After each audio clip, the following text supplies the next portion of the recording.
Hi, everybody. I'm doing this on YouTube because I have been locked out of even doing this on my timeline on Facebook, let alone on my Moon Woman page. Life is getting stranger by the week, it seems. So I just wanted to do a quick video about the energies that we are currently surfing and how they're initiating us as we approach this new moon, which is happening.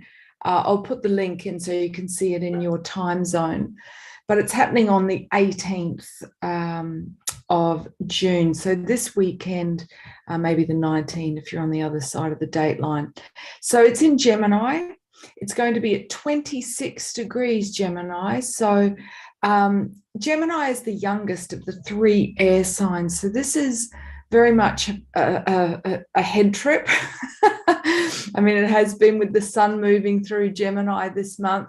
So a lot of mental, mercurial energy, a lot of social media activity, a lot of, just being on. So you might be feeling that your nervous system is a bit fried. Maybe you've had trouble sleeping. That's all that excess Gemini energy, and it will give us some respite after the new moon this weekend. But it's a time that we really need to look after our nervous system so that we don't experience nervous exhaustion, which can then impact our physical well-being. So at new moon, the sun and moon are always conjunct, so appearing on top of each other in the same sign. So it's like a double helping of Gemini energy. New moon is a time of new beginnings, a time to decompress what we've learned in the previous month. It's like the crossroads emotionally and psychologically for our soul. So it's a good time to go to circle, to process your experiences, to distill your wisdom.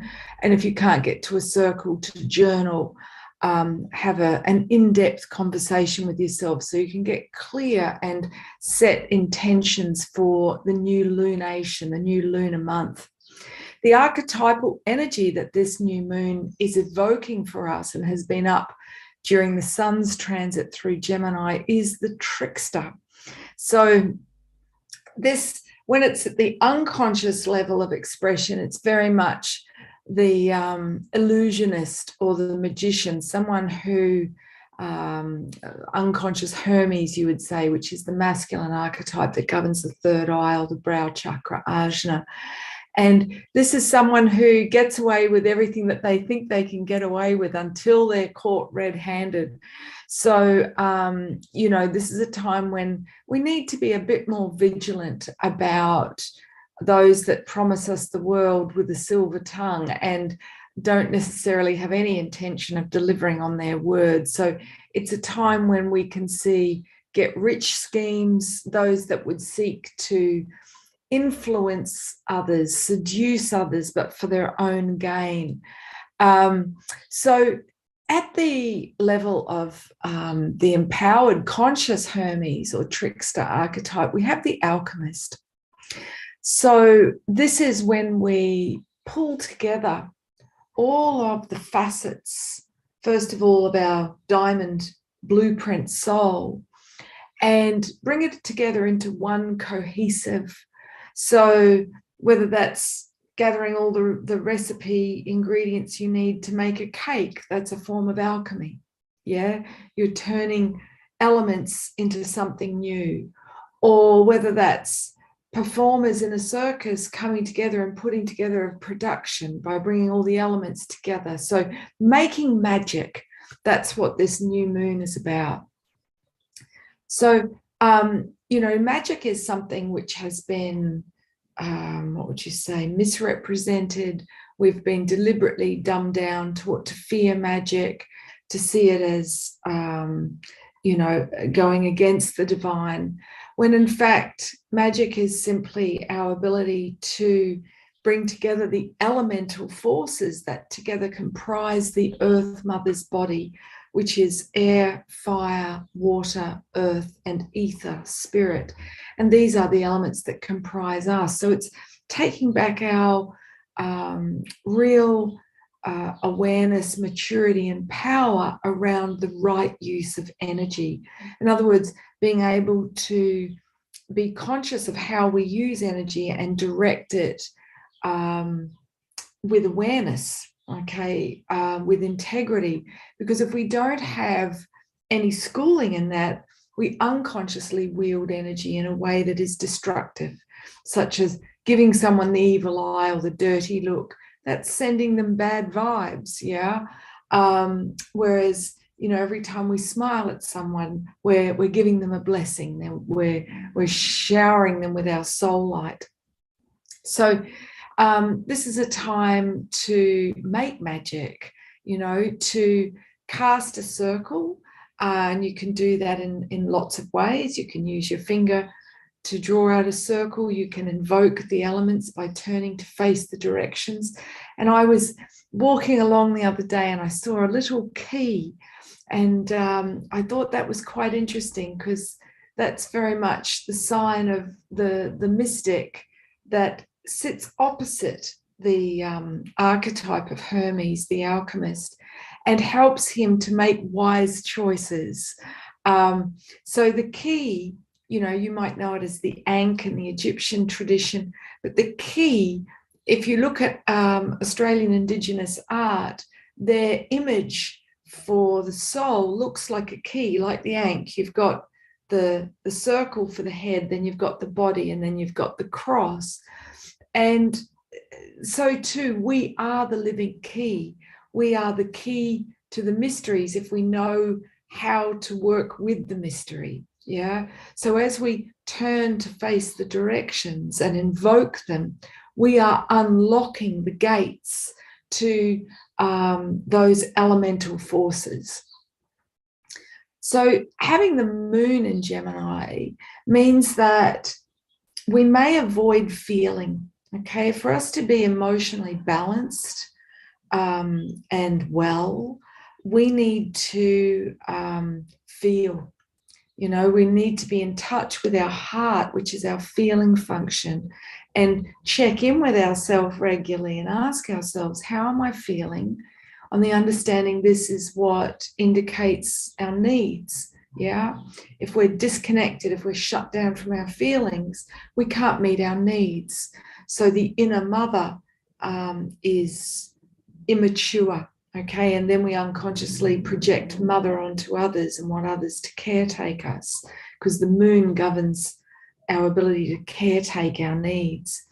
So when the moon is in Gemini, this young air sign, we can talk about our feelings, we can intellectualize our feelings, or get caught up in distraction, in busyness, business, to avoid feeling.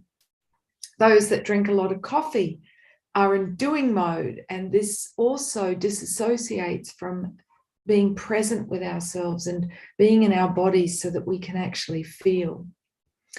This is why a lot of the Eastern cultures drink more tea than they do coffee. So we can also be gluttonous for information during a Gemini transit. So, you know, this is a time just to kind of really exercise discernment around the information that we're bombarding our psyche with. You know, if we're looking at clickbait or listening to gossip, you know, this is, it's like clutter for the mind. You know, it means that we're not able to fine tune our bandwidth and really attune to our higher mind, our intuition, our inner guidance. This is a time when we need to actively make a concerted effort to get some headspace. And if we don't get headspace to observe and reflect our own thoughts, we could end up with a head cold, okay, due to the congestion in our heads, or, you know, congested sinuses. This is also a time when if we give ourselves that headspace, if we give ourselves time to meditate, to clear the mind, when we can receive intuitive downloads, aha moments, innovative and inventive ideas. So do take time to just unwind your mind so that monkey mind isn't running you ragged. With the Sun in Gemini, that evokes curiosity like a child. We want to know about everything. We're going to constantly be asking questions, asking why. So that's a good thing. It's a time for learning. This is, a great time to learn new concepts. If you're in a new role, starting a new job, you're going to pick it up much faster. And this is a time when we're more adaptable, able to pivot, to be flexible of mind and of thought. This is also a great time for multitasking because Gemini gives us an ability to be multiplicit, to apply our many different skills and aptitudes to many things, to create seemingly out of midair, like the magician. It's also a great time for fixing things, for creative solutions, problem solving, and it can ignite our enthusiasm to get out of our everyday mundane routine and go and explore somewhere we haven't been because of that curiosity. And of course, the opposite sign is Sagittarius, which loves an adventure, loves to travel. And Mercury, the ruling planet of Gemini, is said to be the guardian of travelers and of commerce. So, a good time to snaffle a bargain, and a great time for lively conversations and catching up on your correspondence and putting your bright ideas out into the world, into the global conversation. So just be mindful of not being too talkative, because our words, like the word spelling, they are spells, okay? We cast our future with our spoken words. So being mindful that the way we manifest is first through conscious thought, then through conscious word, then following it up with conscious deed, action. And if those three things are in alignment, then we bring into our waking world what we believe. So this is a good time to kind of check yourself and go, if I don't like what's happening in my waking world, how am I creating that with my unconscious thoughts, words, and deeds? Similarly, a great time for harnessing that morning time, particularly between 4 and 6, which is a very magical time. When the electromagnetic grid of the earth is expanded. But as a general rule, dawn, great time for setting your intentions. But also be mindful of not interrupting others. I watched a documentary on John Lennon yesterday, and it was interesting to watch how much as I love John, how much he spoke over Yoko Ono in all the interviews that I saw. And for us to be truly wise, we need to be receptive. We need to listen to others on the understanding that the divine speaks through everybody. Everybody is a vessel for the divine. And those who say less are often a greater conduit, like the saying, empty vessels make the most noise. Well, those that don't say everything are often the ones that observe more, see more. And so when they do speak, it's worth listening to them. If you're someone that likes to dominate the conversation, this is a good time to exercise your ability to truly actively listen to others. This can be a time of over-analysis, of us getting so bombarded with possibilities that we, tie ourselves in a knot effectively, the over analysis that leads to paralysis. So if you're someone that does pros and cons lists, this is a good time to just put it aside and feel into your body. Feel into what feels true. Feel into what it is your heart most wants to do, because the body is the barometer of the soul. The body doesn't lie. So this is how we can access our intuition, which comes in from the quantum field of infinite divine intelligence down through that central pillar of light, down through the nervous cord, and strikes the bell like a heart. It's like truth resonates within us, like a gong being struck.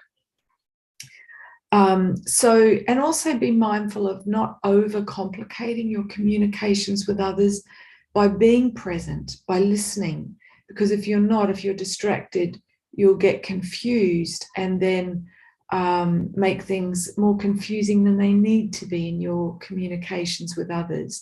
So take your time, slow down, check the facts, and really listen. So we have not just the sun and moon in Gemini, but also Mercury, the planet that rules Gemini, in Gemini. So it's kind of exalted at the moment. It's amplified. So it's certainly a time for sharing ideas, for being heard. Mercury is also sextile Venus, which is a lovely helpmate. This is a very social time. But do beware of smooth talkers. We're groomed, especially women, to look for a Prince Charming. And, as you mature, you learn that charm, while it's nice to have social grace, charm is not as much value as integrity, someone whose action matches their words, i.e. a king, not a prince. Mercury will also be square Saturn. So this can mean that we're a bit more rigid in our thinking and struggle to communicate our concepts to others. Venus and Mars are now both in Leo and conjunct this new moon. So what does that mean? Well, Leo is magnanimous. Leo is ruled by the sun. It's very heart-centered. So this is a lovely time between the feminine, sacred masculine. This is a time for sharing our hearts, for, lighting each other up by, coming together in real soul co-resonance, soul harmony. And Leo is grand and generous of heart. So this is a time for being generous with each other. For those of you that are in unions, this is a time to really express creatively, romantically, how much you appreciate each other. And for those that aren't in a union, to shower that affection on your brothers and sisters. This is a time when, if we really embody the sacred sovereign within, the inner queen or king, that this can usher in romance and opportunities to share the role of sacred leadership, because sacred leadership in the ancient world was always shared. Okay, you had the high priestess who guided the people with wisdom, and then you had the king of the land who saw to their physical needs. And this was a joint role. It wasn't that there was, just one sovereign and then their token partner who stood in the shadows. It was a joint role, on the understanding that we need the gifts of the feminine and the masculine to lead. So Mars is also conjunct Black Moon Lilith, this new moon, which is a point in space, but Lilith is the archetypal wild woman who speaks the truth. And during the last 2,000 years of patriarchy, has been ostracized, has been rejected, has been, scapegoated. Okay, this is why we had, women burnt for 500 years, because the agent of change, of chaos, is the sacred feminine. So the women that embodied the dark feminine, which is the primal feminine, she who is connected with the earth magic of the earth mother, she who is the voice of Gaia and can wield her energies as a sorceress aligned with the source of Shakti, of the sacred feminine. She is a danger to the empires, those that seek to dominate nature, dominate the feminine, dominate the wild. So she is rising as the Kundalini of the Earth Mother is rising. And with Mars being conjunct, Mars is, the orb or the sacred sphere of the sacred masculine. And I do not see Mars as the god of war. I see him as the god of right action. He's been cast, maligned as the god of war. But when he is empowered as the sacred warrior, he is someone who takes right action when it is needed. He doesn't get caught up in the mind, overthinking. He just does what needs to be done. Having him conjunct Black Moon Lilith means that he's going to have a meeting with the dark feminine. So the dark feminine is going to tell him something that he needs to hear, something that perhaps is unconscious, that is a potential saboteur for him. If he is wise, he will listen and he will bow to the dark feminine. He will be grateful for her wise counsel to help him integrate that which is in the shadows, so that he can be more self-aware, more whole, therefore more empowered and powerful in the world. If he is immature, he will scapegoat her. He will run away like Peter Pan and do the vanishing act, and avoid her words of truth for fear of being caught out or not seen as the sun. So just a word to the wise. Sun conjunct Juno, the goddess of marriage and partnerships. This highlights our need to take positive action regarding union. There's so much being leveraged against us at the moment because the greatest threat to the powers that be is the beloveds coming together. So, this is a time to nurture that which creates unity consciousness, and union, the coming together of opposites. This is what heals Armageddon. Armageddon is simply the conflict of opposites, which comes from polarization. So the more we harmonize those polarities within us, the more we create unity between brother and sister, between those that we perceive as our opposite. Jupiter is still in a conjunction with the North Node in Taurus, the sign of earthly love. This is our collective north on our collective compass. This is the final month of the nodal axis being in Taurus, Scorpio. So make the most of it. It's a time when Jupiter is ushering in opportunities to expand, how we show up and embody love, knowing that love is what makes things possible. Love creates expansion, and that's what Jupiter smiles on. Hygeia, which is an asteroid goddess, she is shown as the caduceus, the twin serpents on the central pillar of Sushumna. So you could call her the Tantrika of the zodiac. She is an Aquarius. So seek out the company of those that you really feel in co-resonance with. This will be healing and validating. And this is also a wonderful time to seek out energy medicine, whether that's, Reiki or Zenith or magnified healing or, any of the healing modalities, or bioresonance, which I road test in my new online show, Good Morning Rainbow Tribe, the morning show for the dawning of the Aquarian age. Go to goodmorningrainbowtribe.com. And I'm currently in England doing events over the summer. Join me if you're in the UK. I'd love to meet you in person at my events. I'm now going to be presenting at the Noisily Festival on Sunday, the 9th of July in the afternoon. So come and check out my Raise the Vibe presentation there. And all my Whirling Rainbow tour dates are on whirlingrainbowtour.com and on my website, themoonwoman.com, along with all my resources. So thanks so much for tuning in and watching. If you want to subscribe to receive updates, I'll be launching a free video series in the coming weeks, so stay tuned for that, and you can sign up at themoonwoman.com. Thanks so much for watching. Feel free to share this with your